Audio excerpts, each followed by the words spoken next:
Hey guys, welcome back to Loft Sports. My name's Seth, and I'm still here to somehow give a reaction to what happened on Saturday against Ohio State. I don't know where this is going. I don't really have a whole lot to say. It is what it is. I think we're going to do this a little bit differently, have like a Q&A session. That might be best because I seriously cannot comprehend anything that I saw the other night. I knew we didn't have a chance to win the game. I sincerely knew that. In my preview video, I think I said 56-17. I was 7 points off one way, 10 points off the other. I wasn't completely out of the ballpark. I didn't think it'd be over in 2 drives, though. That I did not see coming. I thought we'd be a little farther ahead as a program than where we were at. It is what it is. I think we're going to do it like a little Q&A format here. Something different, but it's the only way I can comprehend any thought of what I saw the other night. Alright guys, so like I said, I'm going to do a Q&A. I have no clue what's about to be asked of me, so it's going to be kind of raw answers here. I might have a little deer in the headlights look, but we're going to go ahead, and the guys here are just going to start shouting out questions, so we'll see how it goes. One of your keys last week was the turnover battle. Talk about that. Obviously, when you play a team of Ohio State's caliber, no matter who you are, I don't even care if you're Wisconsin, another top 10 team, regardless of your conference, you can't turn the ball over against elite teams. And you certainly can't freaking come out and three of your first 4 drives be interceptions that aren't even close. I know he was under a little bit of pressure, everything like that, but the bottom line is that is the worst performance I've ever seen from Adrian Martinez. Those were the worst thrown balls I've really ever seen from him. I have no clue how to even quantify what I saw. He looked panicked. He looked scared. He looked like he had zero confidence. The Adrian Martinez that we knew, who tied the game up against Iowa and swagged into the end zone on Iowa and was chesting up to people, he's dead. He's gone. And until he gets revived, this team is not going to go anywhere fast, especially where we want it to go. Is Adrian Martinez, is that just a phase, him being that good? I don't think you can be... Do you think he's overrated? I think there's a lot that goes into the game of football, from play calling, offensive line play, receivers that have the ability to get open. There's a lot of things when you are talking about an offense as a whole struggling. But my God, when you're overshooting your receivers that bad, it's hard not to pinpoint it on you. Because Wan'Dale Robinson, if he catches that ball, the one where it was overthrown, Wan'Dale tips it, and it literally falls to the guy on the ground. If Wan'Dale catches that, he walks into the end zone. So that's not Frost. That's not the offensive line. That's not Wan'Dale. That's all Adrian Martinez. Is he overrated, though? I don't think he's overrated because I don't think you do what he did last year as a true freshman in year 1 of a system without being good. I just think what you're seeing is someone who has lost all confidence in his receivers, lost confidence in his offensive line, and his head coach is so desperate to try to overcome a bad offensive line, bad wide receivers, that I don't think he's fully comfortable with what's being called, too. So I think there's just a lot of things going on.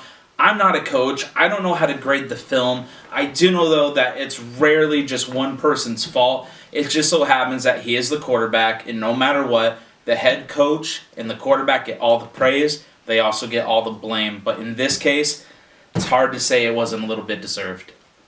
Have you lost any faith in Scott Frost? No. I have not lost any faith in Scott Frost at all. It's just simple. He needs more time. When I see what happened here, I see 5 big things that are really concerning. I know the defensive coordinator is his friend. I know they spent a lot of years together, worked on similar staffs. They have the same identity. But Ohio State was able to manipulate us every single play. They knew what coverage we were going to be in. Not only did they know that, they knew how we'd react to motions, how we'd react to certain things, and what we would then change and audible into.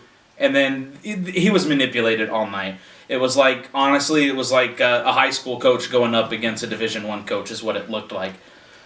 At the same time, though, there's obvious weaknesses on this team. The offensive line is one of the worst offensive lines we've had the last decade and a half.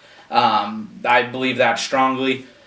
We have no team speed on defense. We have a couple guys, but we lack team speed. And when you play against a team like Ohio State, you need that. We have no pass rusher, which it's hard to play against a guy like Justin Fields if you have nobody that can affect him. We saw Adrian Martinez athletically is very similar to Justin Fields, and Chase Young dominated the whole game from his one spot. So an elite pass rusher is desperately needed on this team. Wide receivers who can actually get open are a must as well. There's a lot of things going on, but I don't think it's Scott Frost because the score is 14-0. He needed a change. He needed to do something different. We're driving right down the field. We do I form for the first time probably all year. Go in the I, running fullback dives like it's 1997, still look beautiful when it worked, and then his quarterback has a wide open receiver. If he catches it, he just walks into the end zone. And I know it wasn't going to change the outcome, but it at least would have made the game competitive for probably a couple more drives, which honestly, that matters when you're trying to rebuild your program. But he threw it over. It was a terrible throw, and that's where it is. So I don't think it's Frost. I think he's got a big decision to make about his defensive coordinator at the end of the year. But other than that, I've lost no faith in Frost because it takes time to do this. Riley took this program back 5 years. Bo had us up to about here. Riley took us down here. Frost is somewhere in the middle. And it's kind of sad to say we fired a coach and here we are 5 years later trying to get back to where he left us. But that's just the bottom line of where we're at right now. But I do believe he'll get us back there. You're sitting at 3-2 through 5 games. Yeah. And in our videos in the summer, you talked about 9-10 wins being a realistic goal. Yeah. At this point, has your expectation for the season changed? And if it has, what is the ceiling for this team this year? My expectations for Nebraska will never change. I always expect us to be in the conversation to win our division at the very least. My expectations will never change.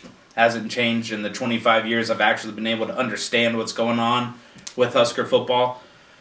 The ceiling for this team, though, has changed. A ceiling before the year would have been at 10 wins. Right now, with the schedule, the ceiling, honestly, might be 8 wins right now. I think if we get to 7-5, which I think my dad, this would be the 3rd or 4th straight year, he's predicted our record. Literally within the first quarter of our first game, he's predicted our record the last 3-4 years. He said 7-5 after one quarter against South Alabama. And Jesus, we look like a 7-5 team right now, if that. All right, last question. So there is a lack of talent. How do your Huskers get elite players considering where you're at currently going forward? Yeah, I mean, obviously the big reason why we're getting a lot of interest is because of Scott Frost and just the media hype, the national attention he's got the last couple of years. Deservedly so. Just broke a pin. It's like one of 50 things I broke this weekend. It is what it is right now. We need the talent, like you said. We got a new facility coming. Now that's coming in 2022. That will help. Now the fact that we're sitting there talking about something in 2022, we need help now. I think the biggest thing that we have to rely on is we're not going to do what Riley did. Not going to go after the high-profile California and Texas kids. We're going to do what Nebraska should do. We're going to recruit the Midwest. There's actually a lot of talent in the Midwest. There's 2 players in the top 100 that are actually both from Nebraska that are both committed, an offensive tackle and a wide receiver. 2 huge pieces that if you're watching the video earlier and you're still here, you know that we need receivers, we need offensive linemen, so that helps. He's going back to that identity of recruiting offensive linemen from the Midwest, everything like that. So just keep doing what you're doing. Believe in your identity, what you want, and go get those guys. I think we'll be fine because then you know what you can develop. That's the biggest thing. Not getting the talent, it's developing it as well. All right, guys. So that's just kind of my thoughts. That's where we're at. We got to get it turned around quick. We got a good opportunity against a Northwestern team that's reeling, going through some issues of their own. Next, I hate to say it, but for the rest of this year and probably even looking at the forecast of what this program is going to be, this is a must-win game against Northwestern this week. Tune in to my preview video for that. We'll go over some keys on what we need to do to get the win. Until then, this is Seth with Loft Sports, signing off.